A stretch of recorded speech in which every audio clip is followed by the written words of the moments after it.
لە دوای بەداداچوونێکی چەند ساڵەی پەرکاری پەرلەمانیمان من بەداخەوە بەناو ئومێدیەوە ئەڵێم کە هیچ ئومێدێک نەماوە بۆی هەمواری یاسای وەبەرهێنان بکرێت و ئەو ئیرادەی کە لە لای وەبەرهێنەکان هەیە لە ئیراداتی حکوومەت و پەرلەمان زاڵترە، هەر بۆیە نەتوانراوە هەمواری یاساکە لەم خولەی پەرلەمان لەم کابینەی حکوومەت بێتە پەرلەمان. و ئەم یاسایە بەداخەوە کەشێکی خوڵقاندەوە بۆ وەبەرهێنەکان.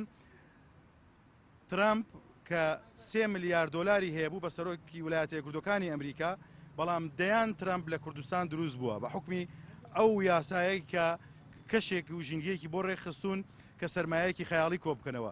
لەم هەولێرەی پایتەختەکە ئێستا ئێمە قسەی تیاکەین، پارچە زەوی هەبووە دراوە بە وەبەرهێن بەهاکەی سەروی 5 ملیار دۆلارە. 5 ملیار دۆلار بەهای ترامپمان باس کرد کە 3 ملیار بووە.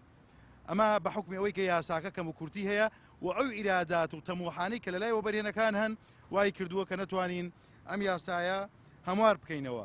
ماوەکانی پێشوو دەنگۆیەکە بوو کە لە سلێمانی وەبەرهێنەکان دێنە هەولێر، سلێمانی جێهێڵن، بەڵام ئەم ئامارە ئێستا پێچەوانە بۆتەوە وەبەرهێنەکان لە هەولێرەوە سەرمایەکانیان ئەگواستنەوە بۆ بەغدا و بۆ خواروی عێراق، بۆ مووسڵ، بۆ کەرکووک، بۆ شوێنەکانی تر.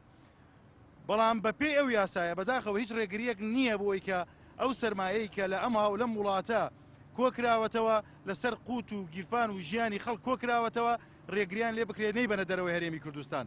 بەو حکومەی کە ئاماژەم پێدا 4 ملیۆن هاوڵاتی دیکە لە هەرێمی کوردستان موچەخۆری هەرێمی کوردستان نین، لە کەرتی تایبەت بە کاسبی خۆی بە جۆرێک لەو جۆرانە ژیانی خۆی ئەگوزارێنێ. بەداخەوە لە هەندێک بڵێم لە پارێزگای سلێمانی لەو هەموو وەبەرهێن و ترامپەی کە دروست بووە لە هەرێمی کوردستان و لە سلێمانی تەنها یەک وەبەرهێن چووە بەدەم داخوازی دەستەی وەبەرهێنان و بەڕێوەبەراتی گشتی وەبەرهێنان بۆی کە لە ئەو یەکانە دروست بکات بۆ خەڵکی کەم دەرامەت و کرێنشین.